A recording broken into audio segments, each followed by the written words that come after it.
Mom had always been the loudest one in any room. She didn't mean to be, but her laughter carried, her stories overflowed, and her love for teasing her children was endless. To everyone else, she was the life of the party, the woman who could make a stranger laugh within 5 minutes. But to us, her kids, Emily and Ryan, she could also be our biggest embarrassment. From the time we were little, Mom had a knack for turning our awkward moments into her favorite stories. She'd tell relatives about how I, Emily, once tried to eat dirt because I thought it was chocolate, or how Ryan accidentally called his teacher Mom, in front of the whole class. At first, it was funny, cute even. But as we grew older, the laughter started to sting. By the time we were teenagers, her stories had evolved into something more. She'd post old pictures of us on Facebook, tag us in posts like, "My babies have grown up so fast," with photos of us covered in food or wearing silly costumes. During family gatherings, she'd tell every embarrassing detail about our childhood crushes, our awkward school years, even our bad report cards. At school, we were known as the kids with that mom, the one who told too much. I remember one evening vividly. It was the night of my high school graduation. I was finally walking across that stage, proud, confident, ready to celebrate my achievements. The moment I stepped forward to receive my diploma, I heard her voice, loud and clear above the crowd. "That's my baby!" The one who used to cry because she couldn't spell her name right. The crowd laughed. My cheeks turned bright red. I smiled because that's what you do when you're mortified in public. Afterward, I told her, "Mom, please. You've got to stop doing this. It's not funny anymore." She looked genuinely surprised.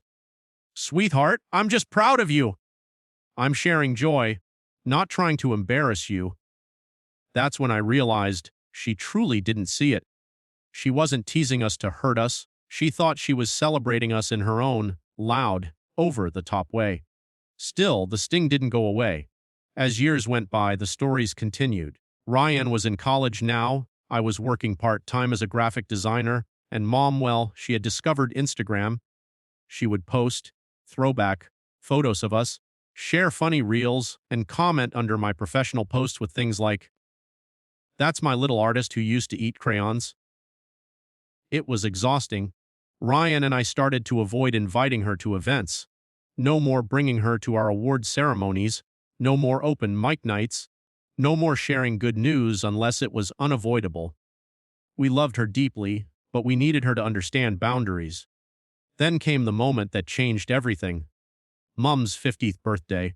Ryan and I decided that this year, instead of getting her something expensive, we'd give her something meaningful. We wanted to celebrate her, but also, maybe, just maybe, help her see what it felt like to be on the other side of the joke. Not cruelly, not with spite, but with love and laughter, just like she always claimed she meant it. The idea started simple, a slideshow, but not just any slideshow. We spent weeks collecting photos, old, new, hidden gems. Pictures of her with rollers in her hair, caught mid-laugh, making funny faces, and those awkward early 2000s selfies she thought were glamorous. We even interviewed some of her friends and relatives, asking them for their most unforgettable or funniest memories of Mom. The responses were hilarious.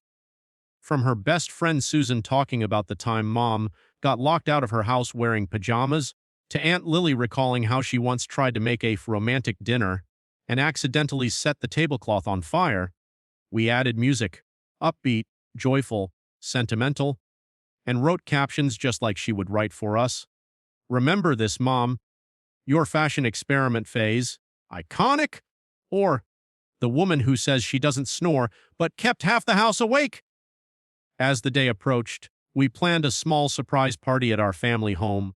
Nothing too fancy, just her closest friends, a few relatives, and us. We decorated the living room with fairy lights, photos, and a banner that read, "To the most unforgettable Mom in the world." When she walked in, she was glowing. Her eyes widened at the decorations, the laughter, the smell of her favorite chocolate cake. She hugged us tightly, tears welling in her eyes. "You two did all this for me?" she asked softly. "Of course, Mom," Ryan said, smiling. You've done everything for us. Tonight's your night. Dinner was full of laughter and chatter. The air was light, warm, full of love. Then came the big moment, the slideshow. We dimmed the lights and told everyone, before we cut the cake, we have something special to show you. A little walk down memory lane. The first photo popped up, a teenage mom in her old denim jacket, hair wild, posing with sunglasses. The room burst into laughter. Then came the stories, the captions, the videos. Her friends were laughing so hard they had tears in their eyes. Mom's face went from shock to amusement to full-blown laughter. "Oh my God! You kept that picture!" she cried. "You bet," I said. "We'll learn from the best." For the next 10 minutes, we watched her laugh at herself, genuinely, joyfully. But then, as the slideshow came to an end, the tone shifted. The music softened. The next slide showed a picture of her holding Ryan as a baby. Then one of her helping me with my homework. Then her standing alone at my graduation, smiling proudly despite everything. The caption read, "Thank you for embarrassing us, because it meant you were always there." The room fell silent. The laughter faded into sniffles. Mom's eyes filled with tears. She looked at us, her hands trembling, and whispered, "You too." I walked over and hugged her. "Mom, we just wanted you to know.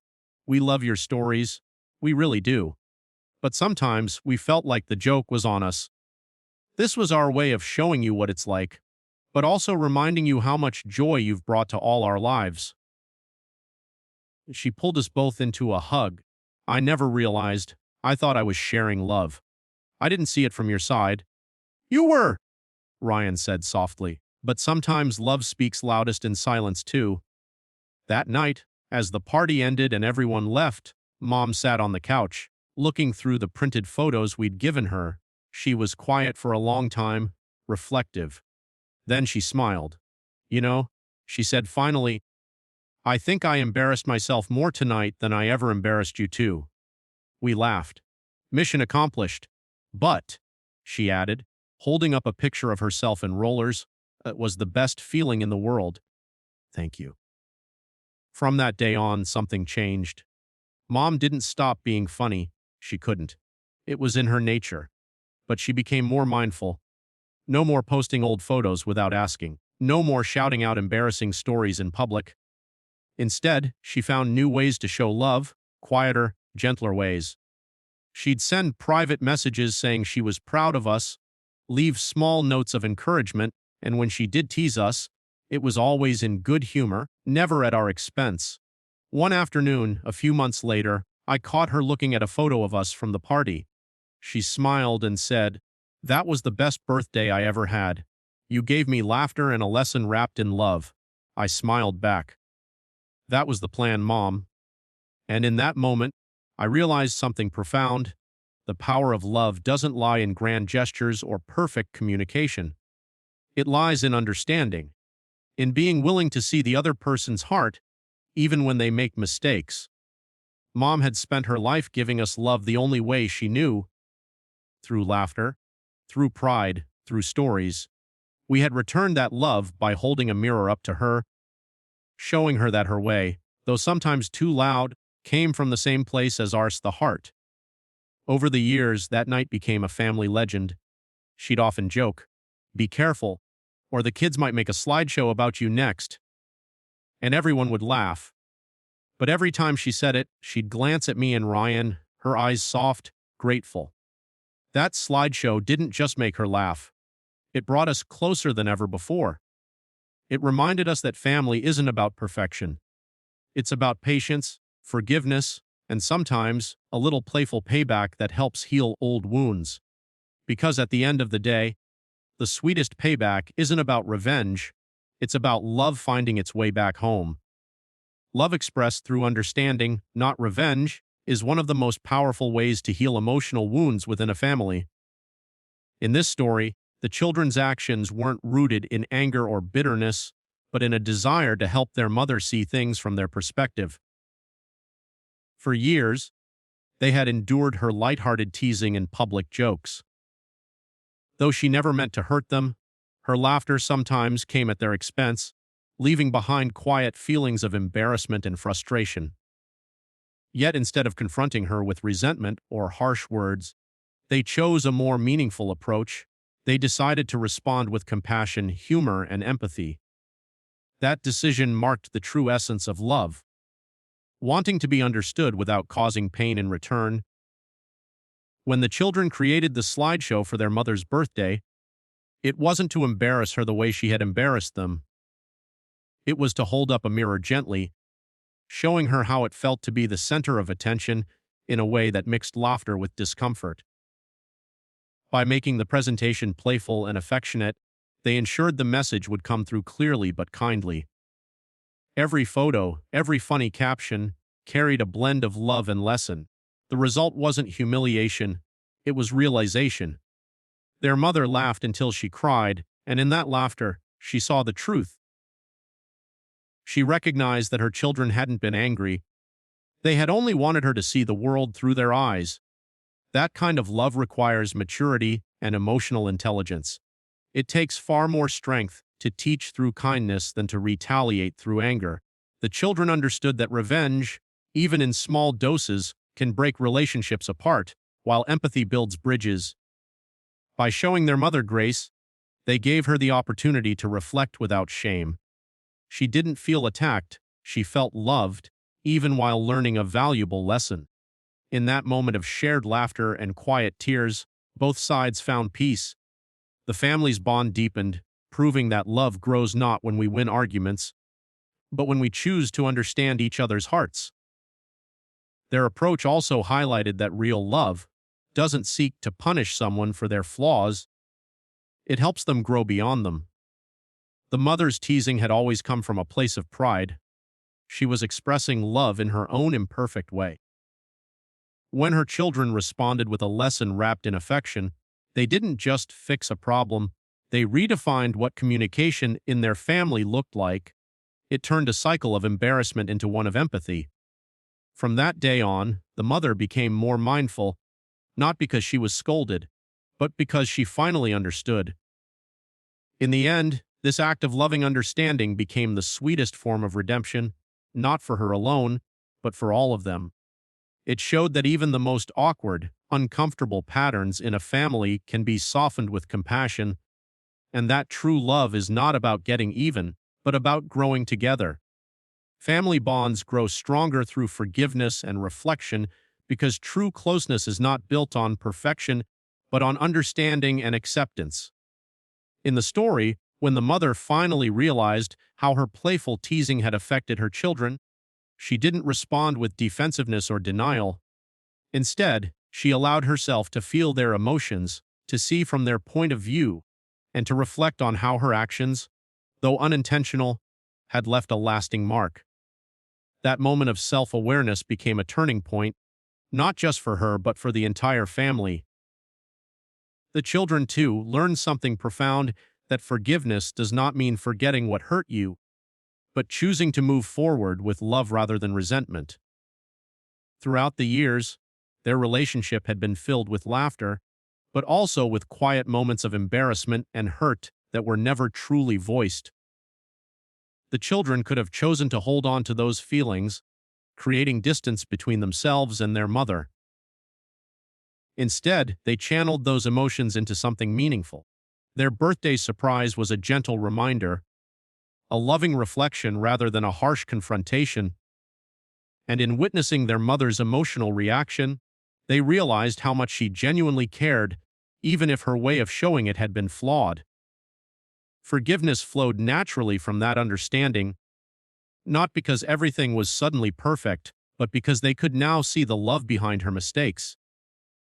For the mother, reflection became her greatest gift. Watching the slideshow, she experienced the joy and vulnerability of being the one in the spotlight. But instead of feeling mocked, she saw her children's compassion shining through every moment. She understood that their intention was never to hurt her, but to build a bridge, to reconnect hearts that had slowly grown apart. That realization brought humility and gratitude. Through reflection, she learned that love sometimes requires change, not because it's demanded, but because it's deserved. Forgiveness, in turn, gave everyone freedom. The children were free from their quiet resentment, and the mother was free from her unknowing guilt. What replaced those emotions was a deeper connection built on honesty and empathy. Their home became a place of openness where feelings could be shared without fear of judgment. The laughter returned, but this time it was shared equally, laughter that healed, not hurt. Time showed that the experience had left a lasting impact. The mother became more considerate, the children more patient, and their bond more genuine than ever before. They learned that forgiveness is not a single act, but an ongoing choice, a commitment to understanding each other anew every day. Reflection helped them see that love isn't about never making mistakes, but about learning from them together. In forgiving and reflecting, their family didn't just mend old wounds. They created a stronger foundation, one built on compassion, respect, and the kind of love that endures through every misunderstanding life brings.